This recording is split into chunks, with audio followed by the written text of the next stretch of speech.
Chapitre 3. De l'amour à l'égard de l'homme.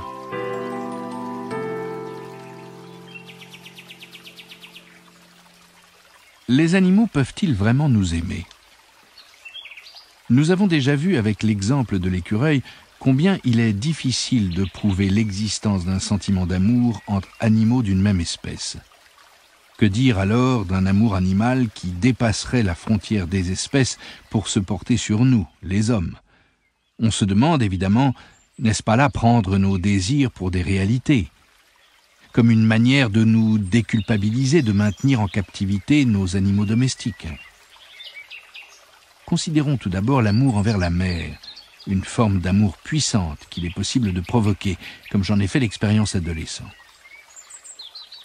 À cette époque déjà, la nature et l'environnement étaient mes principaux centres d'intérêt. Et dès que j'avais une minute, j'allais la passer en forêt ou au bord des lacs artificiels longeant le Rhin. J'imitais le coassement des grenouilles pour qu'elles me répondent. Je mettais des araignées dans des bocaux pour les observer. J'élevais des vers dans de la farine pour les voir se transformer en scarabées noirs. Et le soir, je me plongeais dans des livres d'éthologie. Je vous rassure, Karl May et Jack London étaient aussi sur ma table de chevet. Ainsi, ai-je appris que l'imprégnation d'un poussin pouvait aussi se faire avec un être humain. Il suffisait de couver un œuf et de lui parler juste avant l'éclosion, de manière à ce que le petit être à l'intérieur s'attache à la personne et non plus à la poule. Ensuite, le lien était censé durer toute la vie. Passionnant. Mon père avait alors quelques poules et un coq dans le jardin, et j'eus donc facilement accès à des œufs fécondés. Comme je n'avais pas d'incubateur, un vieux coussin chauffant fit l'affaire. Mais problème, les œufs de poule ont besoin d'une température de 38 degrés et doivent être retournés plusieurs fois par jour, ce qui les refroidit un peu.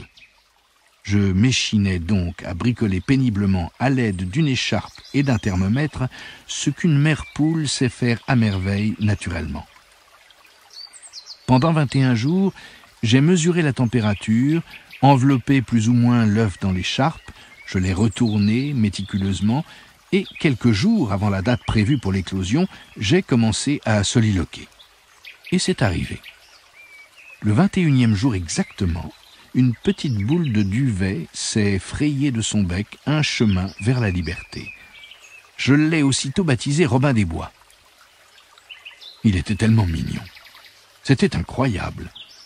Ses plumes jaunes étaient parsemées de petits points et il me fixait de ses yeux ronds et noirs. Il ne me quittait plus d'une semelle et si jamais il me perdait de vue, un pépiment d'angoisse se faisait aussitôt entendre. Que je sois aux toilettes, devant la télé ou dans ma chambre, Robin était toujours près de moi. Il n'y a que pour aller en classe qu'il me fallait, le cœur lourd, le laisser seul, ce qui me valait un accueil d'autant plus enthousiaste à mon retour. Ce lien étroit finit quand même par me fatiguer. Mon frère, qui le prit en pitié, me relayait parfois pour me permettre de souffler un peu, mais lui aussi finit par en avoir assez. Robin, qui entre-temps était devenu un jeune poulet, atterrit chez un ancien professeur d'anglais qui aimait beaucoup les animaux. L'homme et le volatile se lièrent vite d'amitié et on les vit longtemps encore se promener dans le village voisin, le professeur à pied, Robin sur son épaule. Il semble évident que Robin a construit là une véritable relation. Toute personne amenée un jour à tenir lieu de mère à de jeunes animaux aurait des anecdotes du même genre à raconter. Les chevreaux que ma femme élève au biberon, par exemple, restent très affectueux envers elle toute leur vie. Voir un humain jouer le rôle de mère adoptive pour un animal est toujours émouvant. Mais ce lien n'est pas vraiment volontaire, du moins pour l'animal, même s'il est vital pour lui. Il serait bien plus beau que l'animal se joigne à nous et demeure à nos côtés de son plein gré, mais est-ce possible ? Pour répondre à cette question, nous devons quitter le champ de l'amour maternel et élargir notre recherche. Il faudrait en effet que l'animal soit adulte et donc en mesure de décider librement s'il se joint à nous ou s'il préfère rester indépendant. Ce n'est pas pour rien si nombre de chats et de chiens arrivent chez nous tout bébés. Il n'est pas question de laisser les petits vauriens décider. N'y voyons rien de mal. Après quelques jours d'acclimatation et un peu de chagrin d'avoir été séparés de leur mère, des petits de quelques semaines ont au fait de s'attacher à leur nouveau référent. Et, comme pour les chevreaux élevés au biberon, ces liens restent forts toute leur vie durant. Et tout le monde est content. Mais la question demeure. Des animaux adultes peuvent-ils, eux aussi, s'attacher à nous de leur plein gré? Pour les animaux domestiques, la réponse est clairement oui. Ce ne sont pas les exemples qui manquent de chats et de chiens errants qui s'imposent carrément à des bipèdes attentionnés. Mais pour que la réponse soit probante, je préfère me tourner vers les animaux sauvages, que l'élevage n'a pas apprivoisés et disposés à s'attacher à l'homme. Écartons encore les situations où l'animal est amadoué à l'aide de nourriture, car les animaux sauvages que l'on appâte en leur donnant à manger n'ont d'autre motivation que de se nourrir, et ne font que tolérer notre présence après s'y être habitués. Nos anciens voisins l'ont appris à leurs dépens. Pendant des semaines, ils ont attiré un écureuil avec des cacahuètes, si bien que le rongeur a fini par s'approcher jusqu'à la porte-fenêtre de leur terrasse. Ils étaient ravis de voir ce petit lutin déjà presque devenu un membre de la famille. Mais gare à eux si les graines n'étaient pas servies à l'heure. L'écureuil se mettait alors à gratter d'impatience l'encadrement de la fenêtre, qu'il esquinta en quelques semaines de ses griffes acérées. L'amitié envers des hommes est plus fréquente chez les animaux marins, les dauphins notamment. Tel Fungi, véritable célébrité, qui vit dans la baie de Dingle en Irlande. Il se montre souvent, accompagne les petits bateaux qui partent en excursion, exécute des cabrioles devant les touristes qui l'attirent comme des aimants et figure en bonne place sur les brochures officielles. Les curieux qui sautent dans l'eau à sa rencontre n'ont aucun souci à se faire. Le grand dauphin escorte gentiment les nageurs pour leur plus grand plaisir. Sa familiarité n'a rien à voir avec la nourriture qu'il rejette systématiquement. Depuis plus de 30 ans, la ville vit au rythme de sa mascotte. N'est-ce pas émouvant? Pas pour tout le monde, apparemment. Si l'on en croit la question posée par ce journal dit Welt aux scientifiques. L'animal n'est-il pas fou, tout simplement? Cet original ne recherche-t-il pas la compagnie des hommes pour la seule raison qu'il est rejeté par ses congénères? Ce à quoi on pourrait objecter que nous aussi, nous nous lions parfois d'amitié avec un animal pour des motifs similaires. Quand on se sent seul, par exemple après la perte de son conjoint. Mais j'aimerais effectivement poursuivre ma quête du côté des animaux terrestres de chez nous. Or, ce n'est pas si simple. Car ce qui caractérise les animaux sauvages, c'est précisément d'être sauvages, et peu enclins, donc, à se mêler aux hommes. Durant des dizaines de milliers d'années, l'homme a chassé les créatures qui partagent la terre avec lui. L'évolution les a donc rendus craintifs à notre égard. Qui ne prend pas la fuite à temps se retrouve en danger de mort. C'est encore vrai aujourd'hui pour bien des espèces, comme nous le révèle la liste des animaux qu'il est permis de chasser. Qu'il s'agisse de grands mammifères comme le cerf, le chevreuil et le sanglier, de petits quadrupèdes comme le renard et le lièvre, ou même d'oiseaux, du corvidé à la bécasse en passant par l'oie et le canard. Des milliers d'entre eux finissent chaque année criblés de plomb. Qu'ils nourrissent une certaine méfiance à l'égard des bipèdes que nous sommes n'est, dès lors, que trop compréhensible. Et voir une créature se résoudre, en dépit de cette suspicion, à chercher le contact avec nous, n'en est que plus beau. Quelle peut bien être sa motivation? Laissons de côté les cas où elle est appâtée avec de la nourriture, car nous l'avons dit, la crainte est alors peut-être juste réprimée par la faim. Il existe une autre force, de première importance pour nous aussi, la curiosité. Il nous a été donné, à ma femme Myriam et à moi-même, d'observer cette qualité chez des rennes. C'était en Laponie. Il est vrai que là-bas, les rennes ne sont pas complètement sauvages puisque les autochtones, les Samis, sont propriétaires des troupeaux qu'ils rassemblent à l'aide d'hélicoptères et de motos lorsqu'ils veulent trier les bêtes pour les abattre ou les marquer.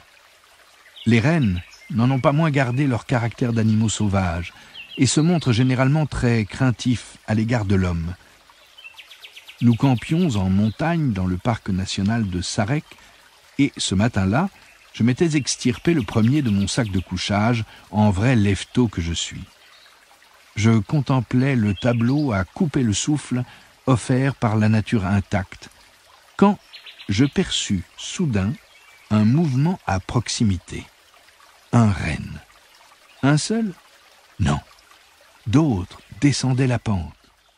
Je réveillai Myriam pour qu'elle puisse elle aussi profiter du spectacle. Pendant le petit déjeuner, ils continuèrent d'affluer jusqu'à ce que le troupeau entier se rassemble. Quelques 300 rennes restèrent ainsi toute la journée près de notre tente. Un faon osa même s'approcher à 1 mètre de nous, avant de s'allonger pour une petite sieste. On se serait cru au paradis. Ces animaux étaient vraiment craintifs par ailleurs. Lorsqu'un petit groupe de randonneurs fit son apparition, le troupeau se retira pour revenir plus tard entourer notre tente. De toute évidence, certains individus s'intéressaient beaucoup à nous. Les yeux et les naseaux écarquillés, ils cherchaient à nous examiner. Et ce fut pour nous le plus bel épisode du voyage. Pourquoi se sont-ils montrés si familiers avec nous? Nous n'en savons rien. Peut-être que, à force de côtoyer tous les jours des animaux, nos mouvements s'apaisent et nous font paraître plus inoffensifs. N'importe qui pourrait vivre pareil épisode, là où les animaux ne sont pas chassés. Que ce soit dans les parcs nationaux africains, sur les îles Galapagos ou dans la toundra du Grand Nord, les espèces qui n'ont pas encore fait de mauvaises expériences avec nous se laissent approcher de très près. Et parfois, il y a dans le lot des individus que la curiosité pousse à venir voir quels drôles de visiteurs s'aventurent sur leur territoire. Ces rencontres-là, reposant des deux côtés sur une spontanéité absolue, sont un vrai bonheur. L'existence d'un amour authentique, non contraint, d'un animal envers un homme, est difficile à prouver. Même le poussin Robin des Bois ne put faire autrement que de développer ce sentiment à mon égard. Et qu'en est-il dans l'autre sens? Chaque propriétaire de chat, de chien, de lapin, etc., confirmera que l'amour des animaux existe bel et bien chez l'homme. Mais de quelle nature est cet amour? Les animaux ne servent-ils pas juste de substitut affectif en l'absence d'enfants, quand le conjoint est décédé ou que l'on souffre d'un manque d'attention? Mieux vaut ne pas trop s'avancer sur ce terrain miné. Mais pour revenir à ce que ressentent les animaux, une question se pose. Quel est l'effet sur nos compagnons à 4 pattes de nos bons soins et de notre affection?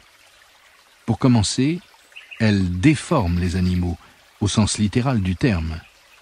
En Allemagne, des campagnes d'information émanant notamment d'instances vétérinaires visent à faire en sorte que ne soient plus élevés d'animaux de compagnie dont les caractéristiques physiques extrêmes entraînent souffrance et handicap, respiratoires, moteurs ou autres. Car l'élevage de chiens et de chats n'a plus pour but, depuis longtemps, dans la plupart des cas, d'en faire de précieux auxiliaires de chasse, aux lièvres, aux chevreuils ou à la souris. Leur caractère et leur apparence sont plutôt adaptés à notre besoin de câliner et d'aimer. Le bulldog français est un bon exemple. Avant, je le trouvais moche et considéré comme un handicap, son museau aplati à la peau plissée qui le fait ronfler. Et puis j'ai fait la connaissance de Krusty, un mâle gris-bleu, qui nous est confié de temps en temps. Il a immédiatement gagné mon cœur, et la manière dont il avait été élevé me fut aussitôt complètement indifférente. Il était juste tellement mignon. Alors que les autres chiens se lassent des caresses au bout de 5 minutes, Krusty se laisserait faire pendant des heures. Si vous vous arrêtez, il vous donne un petit coup de nez pressant sur la main, tout en levant vers vous ses grands yeux. Son lit préféré, c'est le ventre de son maître, sur lequel il ronfle d'aise. Est-ce que cela pose vraiment problème? Évidemment, l'élevage a transformé les chiens de cette race en petits animaux de compagnie, presque en peluches vivantes. Est-ce légitime? Ce n'est pas à moi d'en juger. Ce qui compte avant tout, c'est le bien-être du chien. s'il a un besoin d'affection accru par l'élevage et une apparence telle que tout le monde, je dis bien tout le monde, a immédiatement envie de satisfaire ce besoin, où est le problème pour le chien? Manifestement, il se sent bien. Le chien et l'homme sont comblés. Seule la raison de ce besoin, à savoir la modification génétique induite par l'élevage, laisse un léger goût amer. Quand les besoins des animaux, qu'ils soient naturels ou produits par l'élevage, ne sont pas pris en compte, c'est différent. Quand par exemple, l'amour rend à ce point aveugle que l'animal est traité comme un homme déguisé en chien.